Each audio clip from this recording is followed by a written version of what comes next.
Before we get into today's episode, I want you to hear this. It's a commercial, so I actually want you to watch it. It's just 60 seconds, but listen closely. I got a phone call this morning from one of our oldest customers. He fired us. After 20 years, he fired us. Said he didn't know us anymore. I think I know why. We used to do business with a handshake, face to face. Now it's a phone call and a fax. Back to you later. With another fax, probably. Well, folks, some things gotta change.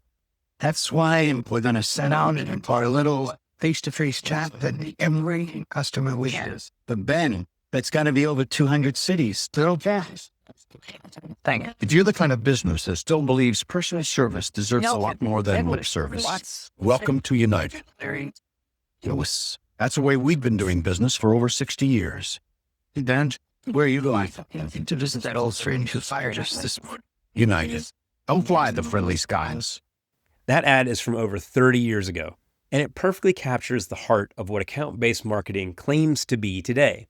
Targeted, relationship-based, customer-focused selling. Only they didn't call it ABM back in 1990. They just called it doing your job well.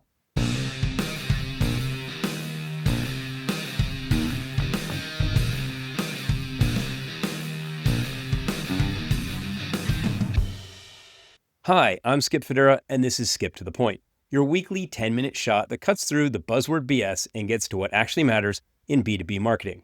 And today, we're tackling account-based marketing, or ABM. Now, before we start, I've got a bit of a cold, so I hope we can get through this. If you've been working in B2B marketing over the last decade, then you've heard about ABM. Until AI became the cool kid in the playground, you would have struggled to watch a webinar, go to a conference, or have a conversation with a B2B colleague that didn't kind of center or wasn't dominated by ABM. Now, I've always been a bit of an ABM skeptic because, well, frankly, ABM is not new. It's not revolutionary. It's just B2B done right, wrapped in a dashboard and sold as a subscription model. So let's jump in the Wayback Machine to the time of industrial era enterprise selling, kind of from the end of World War II through the late 70s and early 80s. Now, in those days, marketing was a service to sales. Sales said jump, marketing said how high. Need a brochure, a slide deck, some pens for the trade show? Marketing's on it. Today, that dynamic has changed, or at least it should have. Today, both marketing and sales are on the hook for business success.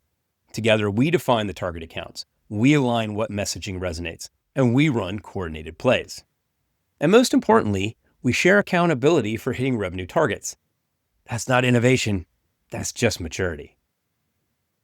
Now, if you sold jet engines back then in the 60s and 70s, you were doing ABM. You picked your key accounts, and, well, in fact, something like jet engines, you probably knew every potential account. But you mapped out the decision makers, you tailored your pitch, you showed up in person, and you stayed close until the ink was dry. It was personal, it was strategic, and it worked. Today, ABM looks different. We have intent data, we have CRM workflows, personalized ads, and automated nurture sequences. But we're still doing the same thing. Focusing on the right accounts, building real relationships, delivering value that moves the deal forward. ABM did not rewrite the rules. It just added software and better branding. So here's the thing. We used to build relationships over lunch, over factory tours, over shared experiences.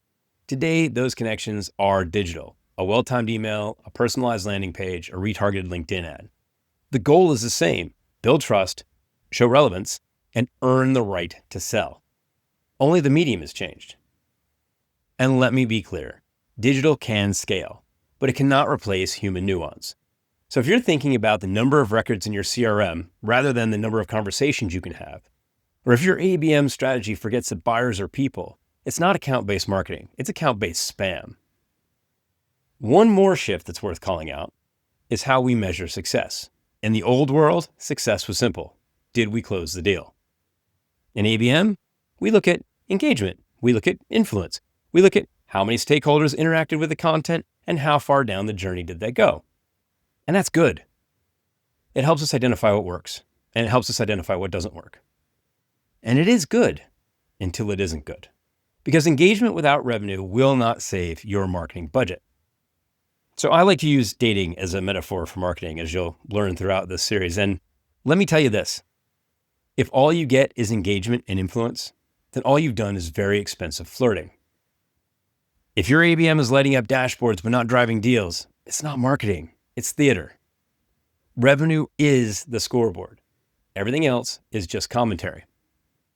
Now, ABM is not a trend and it's not a revolution. It's just a digital upgrade to how smart B2B marketing has always worked. Sure, the tools have changed, the labels have changed, but the strategy? That's been the same since the first sales rep picked up the phone and said, hey, let's grab a coffee, let's have lunch. Pick the right accounts, build the right relationships, stay close, be relevant, drive revenue. So I'd love to know your take. Feel free to DM me or like and leave a comment below. And if you like this episode, follow and share. Join me next time when I'll cut through more B2B buzzword BS. Until then, stay safe and make good choices.